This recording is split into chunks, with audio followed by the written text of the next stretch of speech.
নমস্কার বন্ধুরা, অভিনব জ্যোতিষ ব্লগে তোমাদের সবাইকে আবার একবার স্বাগত জানিয়ে আজকের ব্লগ শুরু করছি। আজকে শুক্রবার, ঘড়িতে এখন প্রায় 8:45 মতো বাজে। আর রিক রেডি হয়ে নিয়েছে, সকালবেলা ওর কোচিং আছে, পড়তে যাচ্ছে। তো তার জন্য সকালবেলা ওকে হালকা করে বলছিলাম একটু কিছু দুধ বিস্কুট খেয়ে যেতে বা যে কোনো কিছু টিফিন করতে। তো বলছে মা একেবারেই খেতে ইচ্ছা হচ্ছে না সকালবেলা, আর ঘুম থেকে উঠে অনেকটা জল খেয়েছি আর একেবারেই ইচ্ছা করছে না। তাই জন্য ওকে একটু পয়সা দিয়ে দিলাম, বললাম রাস্তা দিয়ে তাহলে একটুখানি ব্রিটানিয়ার কেক কিনে নিস, ফ্রুট কেক, আর একটা দইয়ের প্যাকেট ঘরে ছিল দিয়ে দিয়েছি, 1 বোতল খাবার জল, আর ছোট বোতলে করে একটু গ্লুকন-ডির জলও করে দিলাম, যে সঙ্গে থাকলে আস্তে আস্তেও বাড়িতে প্রায় 1-1:30 তো বাজবেই, ঠায় রোদ্দুরটা মাথায় পড়বে তখন। তো বলেছি স্যারের বাড়ি থেকে বেরোবার আগে গ্লুকন-ডির জলটা খেয়ে আসতে, তাহলে একটুখানি শরীরটা ঠান্ডা হবে। তো ও মোটামুটি রেডি হয়েই গেছিল সকালবেলা উঠে, আমার জল করবার জন্য একটুখানি শুধু ওয়েট করছিল, দিয়ে বেরিয়ে পড়েছে। আর ওই যে টোটো পেয়ে গেছে, কিন্তু বলেছি অবশ্যই যেন মনে করে রাস্তা থেকে কেকটা কিনে নিয়ে যায়, অন্তত একটু কেক জল খেলেও অল্প খাবার হলেও পেটে থাকবে। ও বেরিয়ে যেতে তোমাদের দাদার আর আমার সকালবেলার একটু চা বসিয়ে দিয়েছি। তো ও সকালবেলা চা আগেই উঠে অল্প চা খেয়ে বেরিয়েছিল, বাজার করে নিয়ে এসছে। তো আমি চাটা করতে বসবার আগেই একটুখানি শশা কেটে নারকেল কেটে রেডি করে রেখেছি, আর চা করে নিচ্ছি। এখন একটু হালকা চা বিস্কুট খেয়ে টুকটাক জোগাড় করে নিয়ে তারপর পরে এখানে কাটাই আছে মুড়ি খাওয়ার মোটামুটি জিনিসপত্র, সেই দিয়ে মুড়ি মাখিয়ে জলখাবারে মুড়ি খাওয়া হবে। আর এখানে বাজারের বলতে এনেছে এখানে ঢেঁড়স, টমেটো, কাঁচা আম, শশা, আর এঁচড় এনেছে, যদিও এটা এঁচড়টা ওবেলার জন্য রাত্রে হবে। আর টুকিটাকি জিনিস যেমন হলুদ গুঁড়ো, সর্ষে গুঁড়োর পাউডার, একটু মৌরি, এইরকম। পরেই মনে করলাম যে এখানে যে যা দুপুরবেলার রান্না হবে সেটা করে নিই। আজকে আরও সকাল সকাল বাজার যাওয়ার কারণ হচ্ছে, আজকে যেহেতু বলেছিলাম ঢ্যাঁড়স আনতে, তো মানে ঢ্যাঁড়স দিয়ে আলু দিয়ে চিংড়ি মাছ দিয়ে বেশ পেঁয়াজ দিয়ে সুন্দর একটা মাখা মাখা তরকারি করলে খেতে কিন্তু দারুণ ভালো লাগে। তো চিংড়ি মাছটা বেশি বেলা হলে বাজারে পাওয়াও যায় না, আর বেশি এই এত গরমে মানুষ পচে যাওয়ার জোগাড় হয়েছে, তো বেশি বেলা করে গেলে মাছটাও ভালো পেত না, তাই সকাল সকাল বাজারে যাওয়া। এখানে ফ্রিজ থেকে বরফটা বার করে রেখেছি যে একটু নরম হবে, আর এদিকে ভাতটাও বসিয়ে দিয়েছি। সকাল সকালই ভাতের চালটাও উঠে বের করে একদম জল দিয়ে ভিজিয়ে রেখেছিলাম, আর ঘন্টাখানেক মতো ভিজেছে, ভাতটা বসিয়ে দিয়েছি। আর এখানে প্রেসারে জল দিয়ে একদম রেডি করে রেখেছি, আমটাও জলে ভেজানো ছিল, ওটাকেও এবার প্রেসারে সিটি দেবো। আর জলখাবারে তোমাদের দাদাকে আগেই মুড়ি দিয়ে দিয়েছিলাম, এখন ওর মতো দিয়ে দিচ্ছি একটু চা। চাটা নাবিয়ে আমটা সেদ্ধ বসাবো, ভাতটা ততক্ষণ এদিকে হোক, সেই ফাঁকে আমার জলখাবারটা খেয়ে নেবো। এই যে এখানে প্রেসারে আমটা রেডি করাই আছে, চাটা ফুটলে এটা ঢেলেই ওটা বসাবো।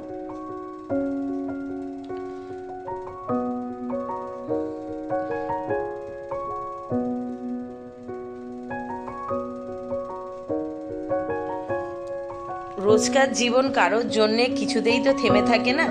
আমরা সেই রকম মানুষ, সেই সময়কার মানুষ যারা কিনা এই বিশাল লকডাউনের সঙ্গে যুদ্ধ করে, করোনার সঙ্গে মোকাবিলা করে আবার নিজের জীবন যুদ্ধে জীবনযাত্রায় নিজের কাজে লেগে পড়েছি।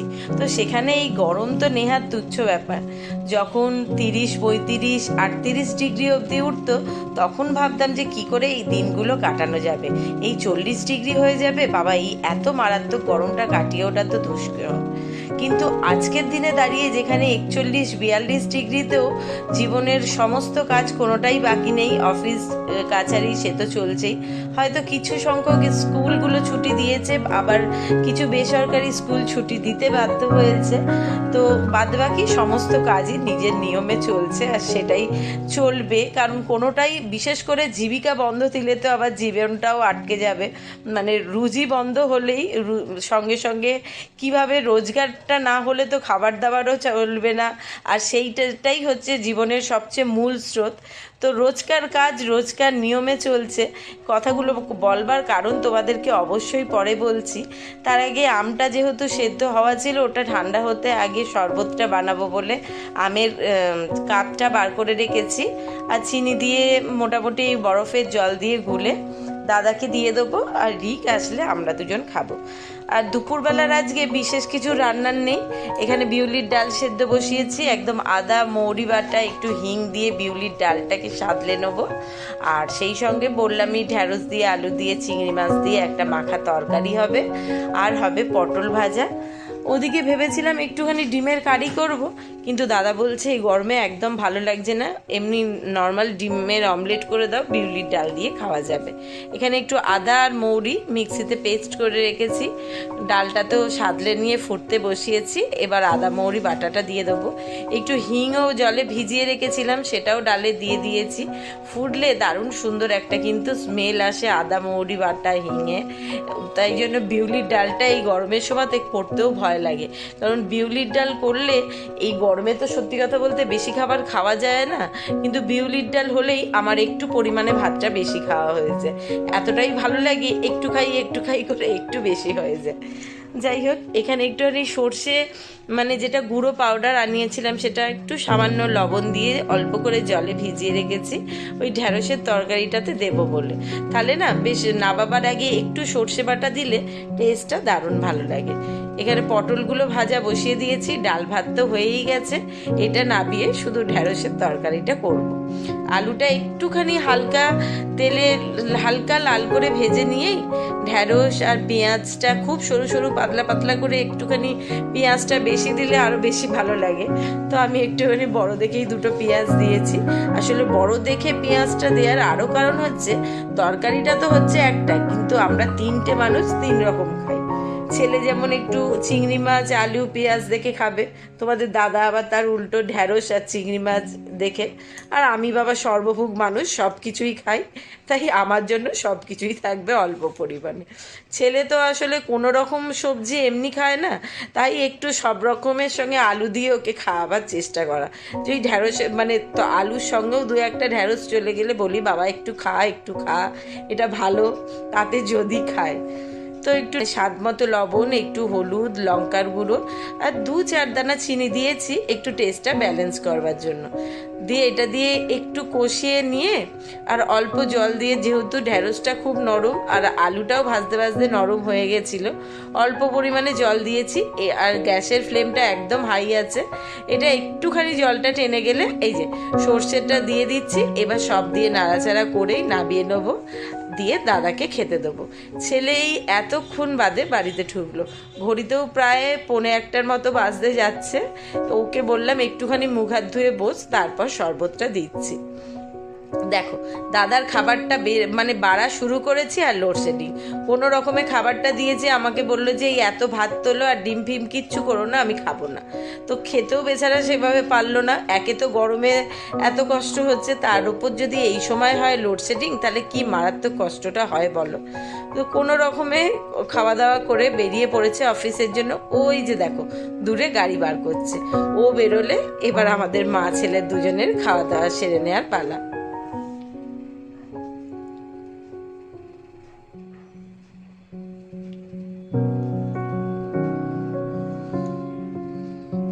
জামা কাপড় আর শুকুর দিতে লাগছে না, মানে পরছি যত তাড়াতাড়ি ভিজে যাচ্ছে, আর ভিজে জামা কাপড় বাইরে বার করলে তার চেয়েও দ্বিগুণ তাড়াতাড়ি জামা কাপড়গুলো শুকিয়ে যাচ্ছে। আর রাস্তাঘাট দেখো না, মানে হচ্ছে রোদ্দিরে একবারে কি অবস্থা। আর ওদিকে যে কথাগুলো তোমাদের তখন বলছিলাম, চলো আগে গিয়ে দেখাই, তাহলে বুঝতে পারবে।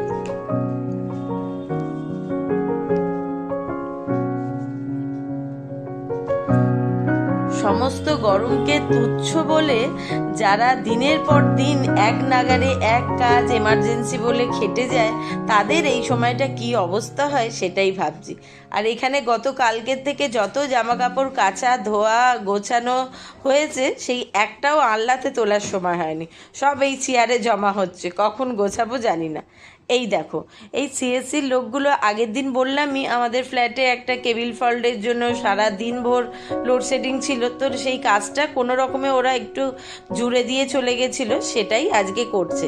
যদিও পুরো কাজটা আজকে হবে না, ওই যে ইটের পাজাগুলো রয়েছে ওটা না সরালে হবে না, তো ওরা আজকে যতটা সম্ভব পাশ দিয়ে করা সম্ভব সেটা করছে, বাদবাকি কাজটা আবার আগামীকাল এসে করবে। তো এই জন্যেই তখন লোডশেডিং হয়েছিল, কিন্তু পরে আবার কারেন্ট, ঠিক তোমাদের দাদাও বেরোলো আর কারেন্টও এসে গেল। এই মানুষগুলো যদি দীর্ঘদিন এই ঠাটা রোদ্দুরে খালি গায়ে গরমে দাঁড়িয়ে এত কাজ করতে পারে, এনারা যদি মাথা ঘুরে না পড়ে যায়। যদিও সঙ্গে দেখলাম বড় গ্লুকন্ডির বোতল এনে রেখেছে, আর সেই গুলে গুলে নিজেরা খাচ্ছে আর কাজ করছে। সেই তো বলছি, এই তুচ্ছ গরমকে তো কিচ্ছু নয়, কারণ আমরা যেখানে করোনাকে পার করে এসেছি, এই গরমে আমরা ঘরের মধ্যে বসে এত কষ্ট হচ্ছে বলছি, তাহলে ওই মানুষগুলো কিভাবে তাদের জীবন কাটায়, কারণ এটা সবটাই হচ্ছে জীবিকার দায়ে, আমাদেরকে ভালো রাখবে এই কারণে। দুপুরবেলা দেখতেই পেলে খাওয়া দাওয়া সেরে ওই আম পাড়ার শরবতটা ফ্রিজে ঢুকিয়ে রেখেছিলাম, রিক তখন খেতে চাইছিল না বলে। তো খাওয়া দাওয়া সেরে দুজনে একটু শরবত খেয়ে বসবো কি, ছেলে বলল, মা আমি রেডি হয়ে বেরোচ্ছি। কোথায় যাচ্ছিস জিজ্ঞেস করতেই কথা বলল, মহারাজ ফোন করেছিল, কিছু দরকার আছে, ওনার সঙ্গে একটু দেখা করতে যাওয়ার জন্য বলেছে। তো ঘড়িতে এখন প্রায় 5টার মতো বাজে, ও বেরিয়ে পড়লো মহারাজের সঙ্গে বেলুড় মঠে দেখা করতে যেতে। তো আমিও মনে করলাম ঘরে তো নয় টিভির লোডশেডিং, আর না হলে ঘরে লোডশেডিং একটা লেগেই রয়েছে। যাই হোক, তো আমি আর বসবো না, ও বেরিয়ে যাচ্ছে যখন, আমিও এই ফাঁকে ঝটপট করে আমার কাজগুলো সেরে নিই। তো ও যতক্ষণ না টোটো পাচ্ছে, ওই যে টোটো পেয়ে গেছে, ও বেরোক, চলো আমিও আমার বাদবাকি কাজকর্ম সেরে নিই। প্রেসার কুকারে মানে জল, হলুদ আর সর্ষের তেল অল্প করে দিয়ে রেখেছি। এর মধ্যেই একবারে এই যে দুপুরবেলা এঁচড়, মানে সকালবেলা এঁচড়গুলো এনেছিল, ওটাকে এমনি কেটেই এনেছে, কিন্তু বুকটার কাছে যে শিরাটা থাকে ওটা একটু না ফেলে দিলে হয় না, ওই কেটে প্রেসারে সিটি দিয়ে নেবো, তাহলে তেলটা দেয়া থাকলে প্রেসার কুকারের গায়ে আর ছিটেটা লেগে যায় না। সেই জন্যেই এইভাবে সেদ্ধ করি। এটা একটা সিটি দিয়ে নাবিয়ে রাখবো বলে ঝটপট করে ওদিকে এঁচড় কেটে বসিয়ে দিয়েছি, আলু কেটে রেডি করা আছে। সেই ফাঁকে মনে করলাম আটাটা মেখে রেডি করে রেখে দিই। এত গরমের জন্য রাত্রিবেলা রান্না করতে আসতে একেবারে ইচ্ছা হচ্ছে না, তাই দাদা বলেছে ঠিক আছে, তুমি যখন রাত্রিবেলা কষ্ট হচ্ছে তখন বিকেল বিকেল রান্না সেরে একদম স্নান টান করে আর কিছু করতে হবে না, ঘরে রেস্ট নিও। তো আমিও ওই কারণে মনে করলাম ঠিকই কথা, 2-1 দিন একটু কষ্ট করেই খাওয়া যাক। যদিও আমিও ঠান্ডা রুটি খেতে পারি না, কিন্তু অভ্যেসের দায় সব কিছুই করতে হয়। এঁচড়টা সেদ্ধ হয়ে যেতে আটাটা মেখে একটা ভিজে কাপড় ঢাকা দিয়ে রেখেছিলাম, তাহলে আটাটা শুকিয়ে যায় না। তো নেচিগুলো কাটা ছিল, ঝটপট রুটি বেলে নিয়েছি। কটা বেলা হয়েছে, এই কটা আবার বাকি আছে। এই রুটিগুলো সেকে নিয়েই ঝটপট বসাবো তরকারিটা। এঁচড়ের তরকারিরও মোটামুটি ওদিকে পেঁয়াজ রসুন সবই কাটবার আছে, তা আগে ঝটপট করে রুটিটা সেকে নিই, দিয়ে আলুটা ভাজা বসিয়ে পেঁয়াজ রসুনগুলো করে নেব। যদিও এই সময়তে একটা বড় আমার সমস্যা হচ্ছে কি, মিক্সিটা এখনো সারানো যায়নি, দোকানে দেয়া হয়েছে। তো পেঁয়াজটা তো কুচিয়ে নিতে পারবো, কিন্তু রসুনের শিল নোড়া যে সব কোথায় ঢুকে গেছে, কবে পাট চুকে গেছে সে সমস্ত তো ভুলে গেছি। তো এমনি থেতো করে দেবো। আলুটা ভাজা হতে হতে চলো এঁচড়ের তরকারির মশলাটা রেডি করে নেওয়া যাক।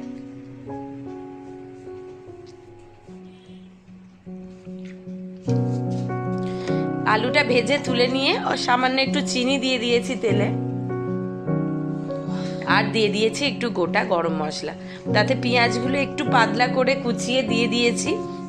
পেঁয়াজ বাটাটা দিলে একটু ভালো হয়, কিন্তু পেঁয়াজ কুচিয়েই দিয়ে দিয়েছি। আর এখানে রসুনটা থেতো করে নিয়েছি, আর এইটুকুনি রসুনের জন্য শিলনোড়া বার করতে ইচ্ছা করেনি। তো পেঁয়াজ ভাজা হয়ে গেলে রসুন, আদা, টমেটো, কাঁচা লঙ্কা, সব রকম মশলা, মানে একটু জিরে গুঁড়ো, আর এটা পেঁয়াজ রসুনের তরকারি হলেও আমি কিন্তু এতে এই যে দেখো একটু হিং দিয়েছি। হিংটা নরম ছিল বলে আর জলে ভেজাইনি, এমনি গোটাটাই দিয়ে দিয়েছি, জানি তেলের সঙ্গে ওটা কষালে গলে চলে যাবে। পেঁয়াজ রসুনের তরকারি হলেও এই তরকারিতে হিংটা দিলে অন্য রকম একটা সেন্ট আর স্বাদ দুটোরই একটা আলাদা মাত্রা এনে দেয়। আর আমি দেখেছি এঁচোড়ের তরকারি হোক, সোয়াবিনের তরকারি হোক বা মাছ মাংস ছাড়াও অন্য কোনো পেঁয়াজ রসুনের তরকারিতে সামান্য একটু হিং দিলে কিন্তু সত্যিই একটা অনবদ্য স্বাদ আসে। এখানে মোটামুটি রোজকার মশলা দিয়ে কষানো হয়ে গেছে, আর তো বিশেষ কিছু নেই। এঁচোড় আলু দিয়ে ভালোভাবে কষিয়ে অল্প জল দিয়ে মাখা মাখা তরকারি করব, যেন আজকে রাত্রের মতো অল্প একটু হয়, কারণ আগামীকাল শনিবার, বেশি হলে ওটা আর খাওয়া যাবে না। তো এঁচোড়ের তরকারিটা হয়ে গেলে ভালোভাবে কষিয়ে নামাবার আগে ঘি গরম মশলা দিয়ে নাবিয়ে ঢাকা চাপা দিয়ে একদম গ্যাস পরিষ্কার করে সব এখানের কাজ গুছিয়ে যাব স্নান করতে। তার আগে সকালবেলা যে মৌরি এনেছিল একটু ভিজিয়ে রাখবো, সকালবেলা উঠে আবার বাতাসা দিয়ে খেতে পারবে বলে। তো এখানে মৌরিটা ভেজানো হয়ে গেছে, রাত্রে দই আনা হয়ে গেছে, আর আজকের ব্লগটাও এখানেই শেষ হচ্ছে। টাটা।